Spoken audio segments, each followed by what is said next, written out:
لله رب العالمين والصلاة والسلام على سيد المرسلين وعلى آله وأصحابه أجمعين.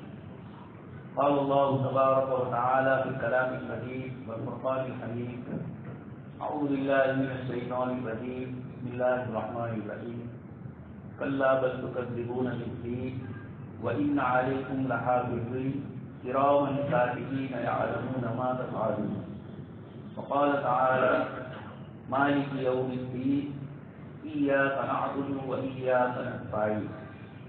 وقال النبي صلى الله عليه وسلم: لا صلاة لمن لم يقرأ بفاتحة الكتاب. صدق الله العظيم وصدق رسوله النبي الكريم ونحن على ذلك لمن الشاهدين والشاكرين والحمد لله رب العالمين. محترم و مکرم حضرات علماء کرام و ایمان والے بھائیوں، گزشتہ جمعہ کو سورہ فاتحہ کی تفسیر شروع فرمائی تھی. اللہ تبارک و تعالیٰ کے لیے ساری تعریف ہے. وہ رحمان و رحیم ہے. اس نے خود اپنی طرف سے یہ ذکر فرمایا: سبقت رحمتی علی غضب، کہ میری رحمت میرے غضب پر غالب آ گئی. تو الرحمن الرحیم، اللہ پاک کی یہ دونوں صفات ہے.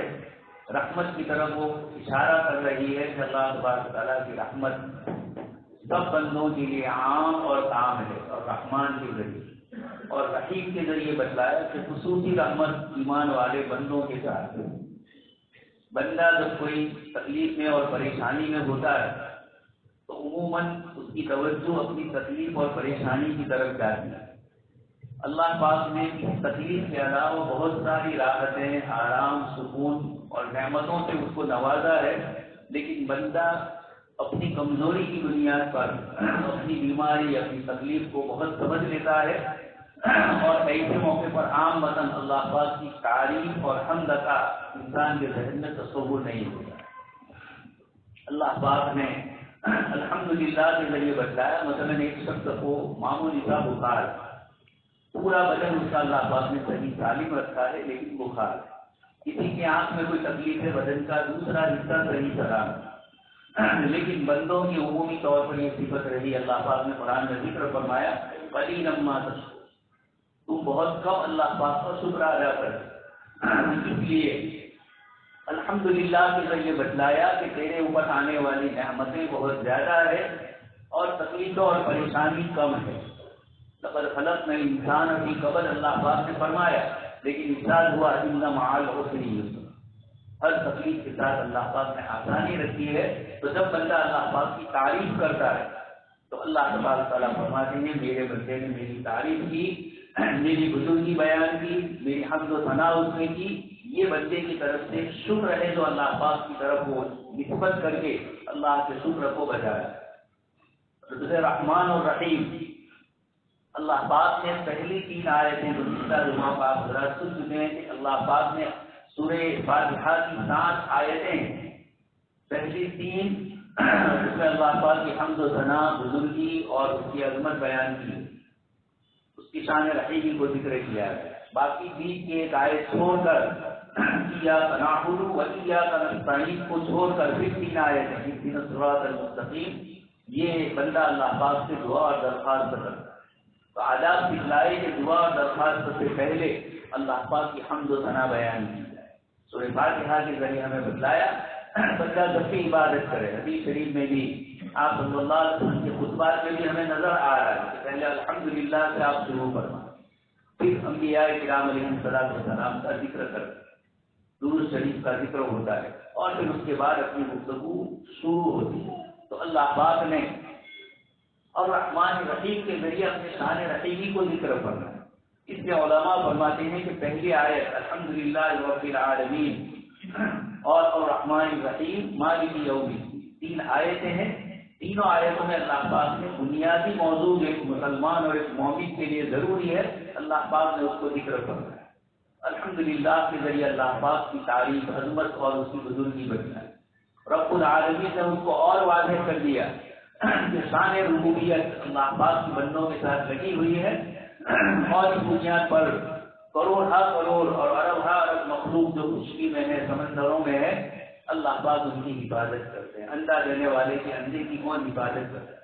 معمولی سی بارش سے بارش چھوٹی جو کبھی آنکھ سے نظر بھی نہیں آتی ہے، جب تک مائکرو وغیرہ نہ لگایا جائے وہاں تک نظر نہیں آتی کتنی بارش تھی، لیکن رب العالمین اس کی بھی براہ راست تربیت فرما رہے ہیں، کوئی چیز پہ رکاوٹ نہیں. اللہ پاک کی ذات عالی خود ہی ان تمام کی مربی.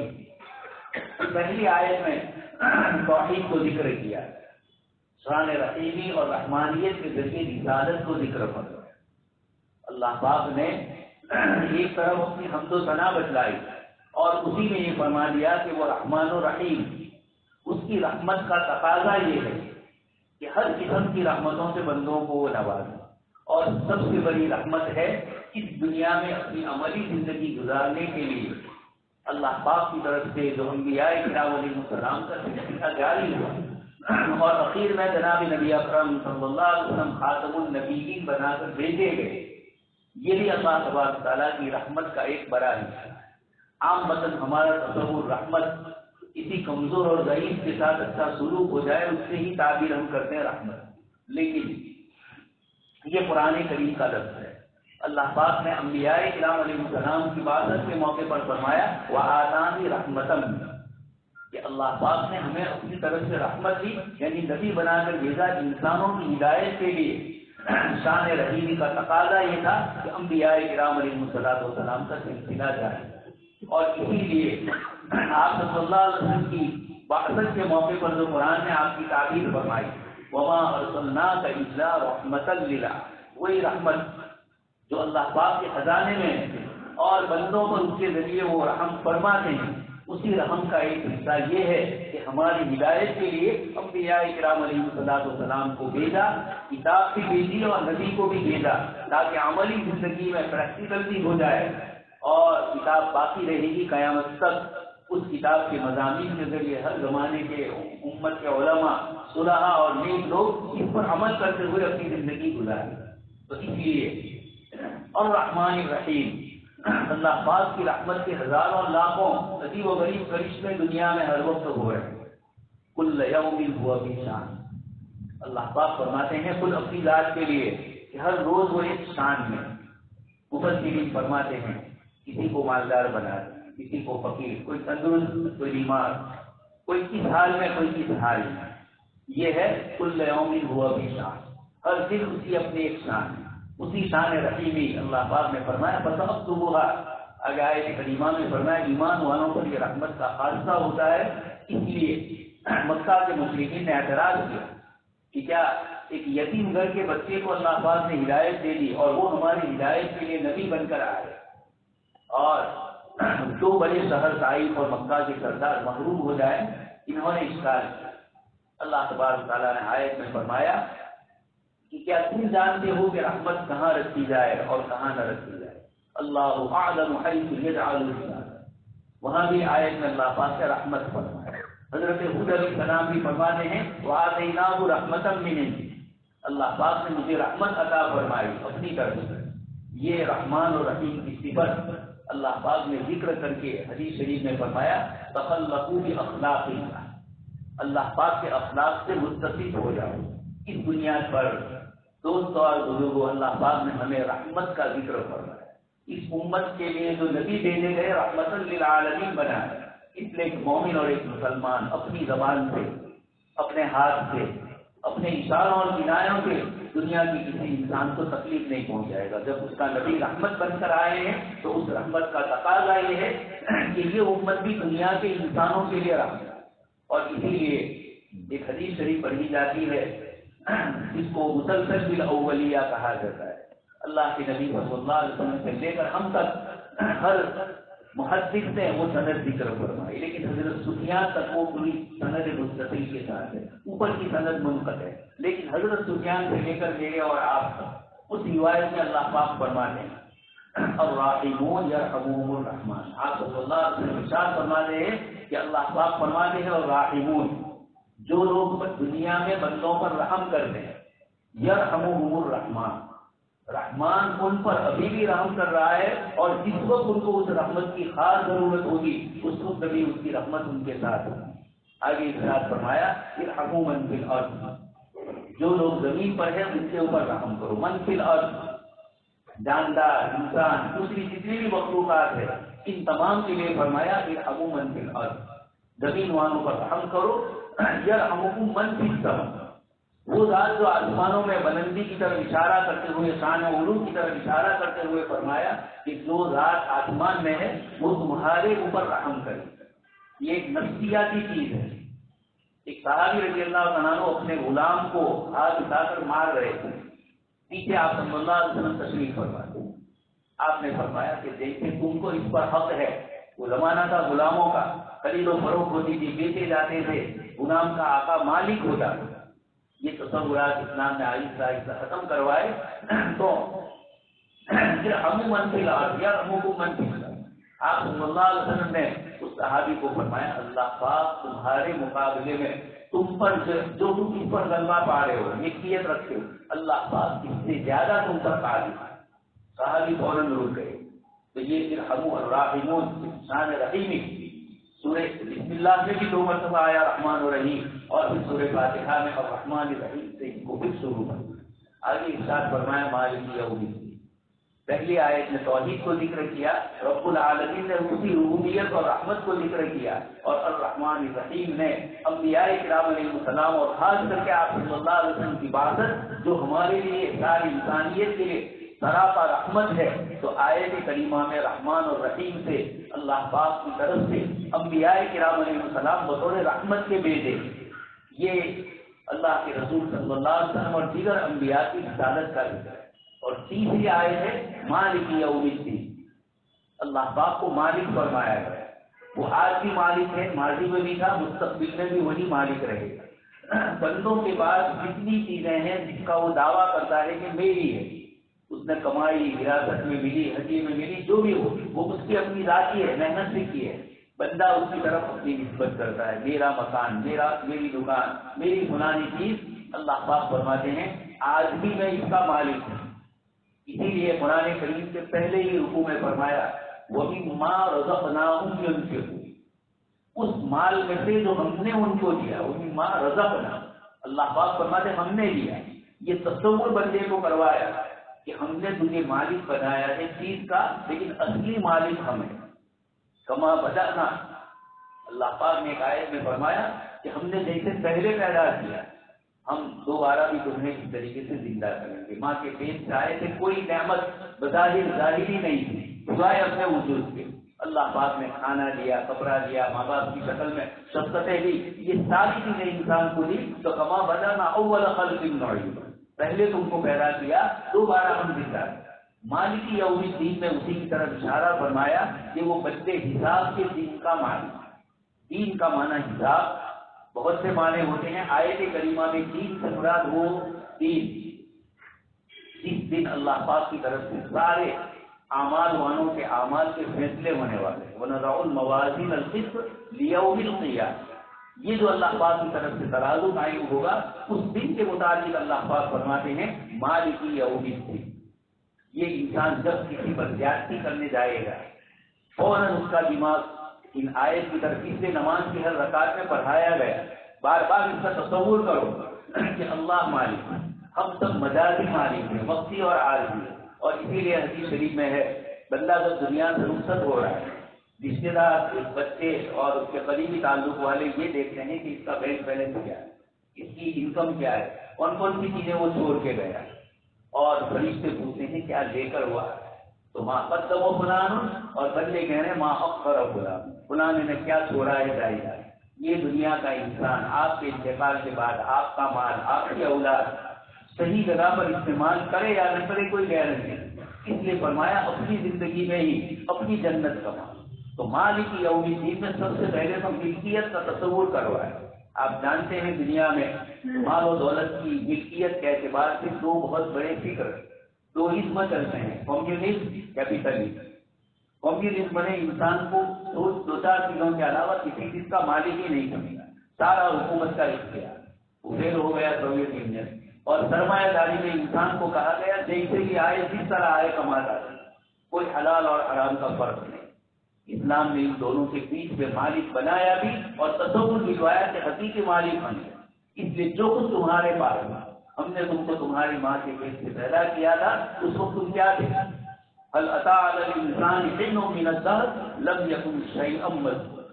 9 مہینہ ماں کے پیٹ میں رہا، کوئی قابل ذکر چیز نہیں تھا، پیدا ہوا اس کے بعد سے یہ زندگی چلتی ہے. اللہ پاک فرماتے ہیں بدلے کے دن کا میں مالک ہوں. یہ سارے انسانوں کو گناہوں سے بچانے کا سب سے بہتر اگر کوئی طریقہ اور ذریعہ ہے تو بدلے کے دن کے مالک ہونے کا تصور کرو. رات کی تنہائی میں اندھیری میں انسان گناہ کرنا چاہے گا، فوراً یہ آیت اس کے سامنے آئے گی کہ کوئی نہیں دیکھ رہا ہے، عمر نہیں دیکھ رہا ہے، لیکن عمر کا رب دیکھ رہا ہے. دودھ والی بچی نے جو جواب دیا یہی حضرت عمر رضی اللہ عنہ نے ایک غلام کا امتحان لیا. وہ جنگل میں بکریاں چرا تھا. آپ نے اس سے کہا کہ ایک بکری ہمیں ہدیے میں دے. اس نے کہا میرے مالک سے میں نہیں دے سکتا. حضرت عمر نے امتحان لیا کہ مالک تو نہیں ہے آپ. اس نے جواب میں کہا وَأَيْنَ اللَّهُ، مالک نہیں دیکھ رہا ہے پھر اللہ کہاں ہے؟ ابھی وہ تو دیکھ ہی رہا ہے. یہ تصور مالک کی اس دین میں کروایا جا رہا ہے کہ تو جو 60-70 سالہ زندگی لے کر آیا ہے اس کے ایک ایک عمل کا حساب اللہ پاک کی طرف سے ہوگا. اس دن ترازو قائم ہوگا اور مالک یوم الدین، اس دن کی شان اس کی دوسری ہوگی. جس کو دوسری آیت میں فرمایا یوم ہم بارزون، سارے انسان اللہ پاک کے سامنے میدان میں جمع ہوئے. یوم ہم بارزون لا يخفى على الله منهم شيء، کوئی چیز اللہ پاک کی چھپی ہوئی نہیں ہے. اور پھر اس کو اعلان ہوگا لمن الملک، آج کے دن حکومت کس کی ہے؟ کوئی جواب نہیں دے پائے گا، سب کے سب ختم ہو چکے ہوں گے. اللہ پاک خود فرمائیں گے للہ الواحد القہار، مجھے ایک اللہ کے لیے جو اکیلا ہے، قہار اور غالب ہے. یہ آیت کریمہ میں اللہ تبارک تعالیٰ نے فرمایا. ایک آیت میں نے آپ کے سامنے دوسری بھی پڑھی جس میں اللہ تبارک تعالیٰ اسی کی طرف اشارہ فرماتے ہیں یا ایھا الانسان. مومن کو نہیں کہا جا رہا ہے، پوری انسانیت کو قرآن کریم ہماری کتاب نہیں ہے، ہدایت ہدی للناس، سارے انسانوں کی ہدایت کے لیے بھیجی گئی ہے. اس لیے اللہ تبارک تعالیٰ نے ہدایت کو عام اور عام فرمایا. اس لیے لمن الملک اليوم، آج کس کی حکومت؟ اللہ کی حکومت. اس آیت میں بھی بتلایا یا ایھا الانسان ما غرک بربک الکریم، اے انسان تیرے کریم مشفق رب سے کس چیز نے تجھے دھوکے میں ڈالا. عجیب جملہ ہے، ما غرک بربک الکریم. ایک استاد اور ایک ٹیچر نرم ہے، اچھے اخلاق والا ہے، ایک مالک ہے دکان کا اچھے اخلاق والا ہے، تو دوسرے سامنے والے اس کے اخلاق سے متاثر ہو گئے. اللہ تبارک تعالیٰ نے ہمیں یہ بتلا دیا کہ مالک یوم الدین، اس بدلے کے دن کا تصور کرو جہاں تمہارے ایک ایک عمل کو تولا جائے گا. وَأَنَّ أَعْمَالَ بَنِي آدَمَ وَأَقْوَالَهُمْ، بنی آدم کے اعمال بھی اور ان کی زبان سے نکلے ہوئے مَا يَلْفِظُ مِنْ قَوْلٍ إِلَّا لَدَيْهِ رَقِيبٌ عَتِيدٌ. اللہ پاک فرماتے ہیں انسان کوئی تلفظ زبان سے نہیں کرتا ہے مگر 2 فرشتے لگائے گئے ہیں، یہ عن الیمین وعن الشمال قعید، دائیں اور بائیں جانب بیٹھے ہوئے. اسی کو یہ دوسری جو آیت میں نے پڑھی ما غرک بربک الکریم، کریم آقا سے تجھے کس نے دھوکے میں ڈالا. یہ اللہ پاک کی محبت اور شفقت کا تقاضا ہے کہ بندہ روح پھیر رہا ہے، وہ غیر اللہ کی طرف جھک رہا ہے، اور اللہ پاک فرماتے ہیں ما غرک بربک الکریم. وہاں بھی لفظ رب فرماتے ہیں میں تیرے اوپر کتنا اکرام کرتا ہوں. حضرت ابراہیم علیہ السلام کے یہاں مہمان آیا، بسم اللہ نہیں پڑھی، آپ نے اس کو دسترخوان پر اٹھا لیا. اللہ پاک کی طرف سے وحی آئی کہ ابراہیم یہ برسوں ہمارے خلاف کام کر رہا ہے، شرک اور کفر میں مبتلا ہے، اس کے باوجود ہم نے کبھی اس کی روزی بند نہیں کی، اور آج تمہارے یہاں مہمان بن کر آیا، اس نے یہ کلمہ نہیں پڑھا بسم اللہ، تو تم نے اس کو نکال دیا.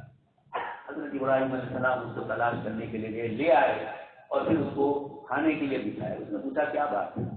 فرمایا کہ اللہ پاک کا حکم ہے کہ اس کو کیوں بگایا ہے؟ میں اتنے سالوں سے اس کو روزی دیتا ہوں، کبھی شرک کے باوجود میں نے اس کی روزی بند نہیں کی، اور تم نے ایک لمحے میں یہ کر دیا. مفسرین فرماتے ہیں اللہ پاک کی طرف سے اس کے لیے یہی ہدایت کا وقت تھا. اس نے کہا کہ ایسا کریم آقا ہے، ایسا رب ہے جو نبی پر میرے متعلق یہ حکم دے رہا ہے کہ تو اس کو کھلاتا جو نہیں کھلاتا نہیں، یہ یقیناً یہی ذات ہے اللہ کی. اور فوراً اس کے بعد اللہ نے اس کو ایمان کی توفیق ہے. تو یہ آیت کریمہ سارے انسانوں کو کہہ رہی ما غرک بربک الکریم، تمہارے کریم مربی سے تمہیں کس چیز میں دھوکے میں ڈالا ہے. الذی خلقک فسواک فعدلک، انسانی ڈھانچے کو ماں کے پیٹ میں ماتے منیہ سے لے کر پورا انسان بنانے تک کے مرحلے سے گزارا اس کو من نطفۃ ثم من علقہ، یہ پوری کی پوری تفصیل قرآن نے ذکر فرمائی، سارے مراحل سے انسان کو گزارا، ہمارے بدن کی ایک ایک حیت کو صحیح جگہ ہے، دو آنکھیں الگ الگ جگہ پر رکھی، ایک بیچ میں اسی میں کیسا تصور ہوتا ہے۔ لقد خلقنا الانسان فی احسن تقویم، سب سے بہترین سانچہ اور ڈھانچہ اگر ہے اسٹرکچر تو وہ حضرت انسان کا ہے۔ اللہ پاک نے اس کو اشرف المخلوقات کرنا ہے۔ اللہ پاک فرماتے ہیں تجھے کس چیز نے دھوکے میں ڈالا، اس ذات نے تجھے خلق پیدا کرنا ہے، فسوا، بدن کے ایک ایک عضو کو برابر بنا، ناک بڑی ہو جائے آنکھ چھوٹی ہو جائے، یہ بھی صحیح، جس جگہ ناک ہے اس جگہ نہ ہو کسی اور جگہ ہو جائے۔ اللہ پاک نے فرمایا یہ تمام شکلیں ہم نے تیرے جسم کے ساتھ کی، فی ای صورت ما شاء رکھتا، جس صورت میں بھی چاہا اس نے تمہیں جوڑ کر بنا۔ یہاں بھی مفسرین فرماتے ہیں ہو سکتا ہے اللہ پاک انسان کو کتے کی شکل دے، سور کی شکل بھی ہو جائے، لیکن اللہ پاک نے کرم فرمایا حضرت انسان کو وہی شکل دی، اس کو فرمایا کہ ہم نے تیرے لیے یصورکم فی الارحام کیف یشاء۔ عیسائی نذران کے آئے آپ صلی اللہ علیہ وسلم کے پاس اور اللہ کی معرفت اور اللہ کی ذات کے متعلق پوچھا، اور حضرت عیسیٰ علیہ السلام کو خدا کا بیٹا قرار دے رہے ہیں۔ آپ صلی اللہ علیہ وسلم پر آیت نازل ہوئی کہ آپ ان سے فرما دیجیے هو الذی یصورکم فی الارحام، ماں کی رحمداری میں ایک پانی جاتا ہے اور اس کو تنومن انسان کی شکل میں 9 مہینے کے بعد نکالا جاتا ہے، تو کون کر سکتا ہے؟ الذی خلقک فسواک، وہی ذات کر سکتی ہے جو اندھیریوں میں اپنی مشینریاں چلاتی ہے، ظلمات تین اندھیریوں۔ یہ اللہ پاک فرماتے ہیں آگے کہ تجھے کس چیز نے دھوکے میں فعال رکھتی رہی صورت ما شاء رکھتا کلا بل تکذبون بالدین، یہاں وہی لفظ آیا مالک یوم الدین کہ تم بدلے کے دن کا وہ مالک ہے۔ اللہ پاک فرماتے ہیں اس دن حساب ہوگا، اور پھر آگے حساب کتاب کے نقال بھی فرمایا تو اس سے لکھ رہے ہیں تو مالک یوم الدین جو میں اور آپ نماز میں پڑھتے ہیں، اس کے ذریعے اللہ پاک تصور دلاتے ہیں کہ جو کچھ تیرے پاس ہے تیرا اپنا نہیں ہے، اس مالک کا، اس لیے دنیا سے جائے گا تو سوائے کفن کے اور کوئی چیز ساتھ نہیں جائے گی۔ آیا تھا اسی کو دوسرے آیت میں فرمایا تمہنا بھرالا کما خلقناکم اول مرہ، کہ جب جو پیدا کیا تو اکیلا، حساب کتاب کے لیے ہمارے سامنے آئے گا تو اکیلا ہوگا، تیرا اپنا حساب تجھے دینا ہوگا۔ باپ اپنے بیٹے سے اپنی بیوی سے شوہر کرے گا لیکن کوئی نیکی دینے کے لیے تیار نہیں ہے۔ اس کو فرمایا کلا بل تکذبون بالدین، بدلے کے دن دنیا میں اگر عدل و انصاف قائم کرنا ہے تو یہی وہ تصور ہے قرآن کا کہ مالک یوم الدین۔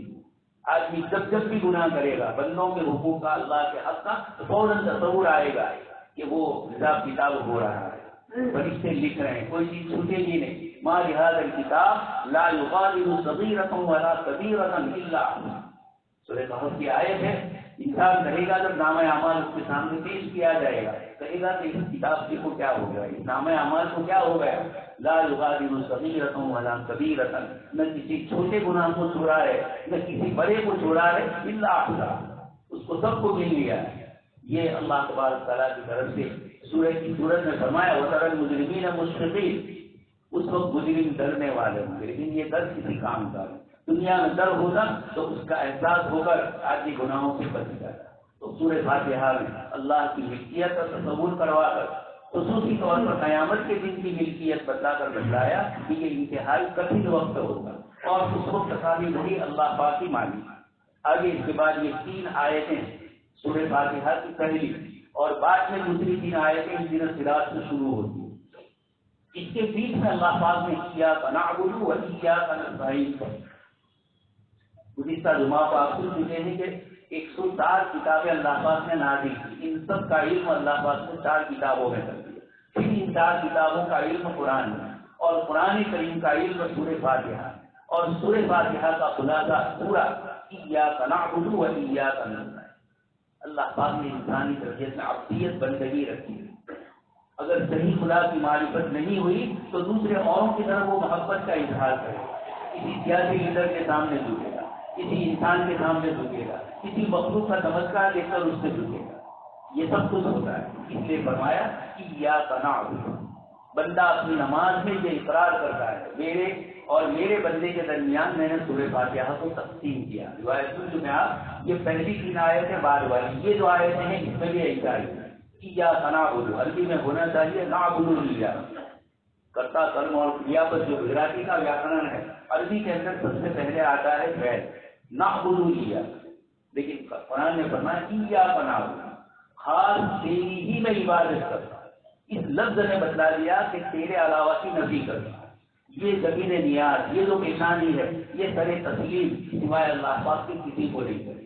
ایاک نعبد میں اور آپ روزانہ اقرار کرتے ہیں کہ کسی کے آگے میں کسی کی عبادت نہیں کروں گا۔ عبادت کس چیز کا نام ہے؟ اب کا لفظ ہے، اب میں غلامیت آتی ہے، بندہ اپنے کو اپنے اللہ کے آگے پیش کر کے بتلاتا ہے کہ تو ہی میرا رب ہے، ایاک نعبد، تیری ہی میں عبادت کرتا ہوں اور مدد بھی تجھ ہی سے مانگوں گا۔ عبادت میں اطاعت آتی ہے، بندگی آتی ہے، حکموں میں سو تیرا نہیں ہوتا، ایسا کیوں ایسا کیوں، نبی جو حکم فرمایا اس کو ماننا ہوتا ہے۔ تو عبادت پرستش بھی اللہ کی اور جھکنا بھی، عبادت بھی اللہ کی، اور اسی کے ساتھ ایاک نعبد میں اطاعت بھی اللہ کا۔ یہ دونوں چیزیں پہلی والے آیت میں فرمائے۔ اور ایاک نستعین، مدد مانگنا بھی جب تو ہی سب کچھ ہے تو اوروں سے کیوں مدد مانگو؟ اپنی زندگی کے ہر مسئلے کو میں تیرے سامنے پیش کرتا ہوں، ایاک نستعین۔ اللہ پاک سے دعا ہے کہ اللہ پاک ہمیں ان دونوں آیتوں کے مضمون پر عمل کرنے کی توفیق نصیب فرمائے، اور نماز پڑھتے وقت اس کا تصور کروا کر ہماری نمازوں میں خشوع اور خضوع اللہ پاک پیدا فرمائے۔ آمین وآخر دعوانا۔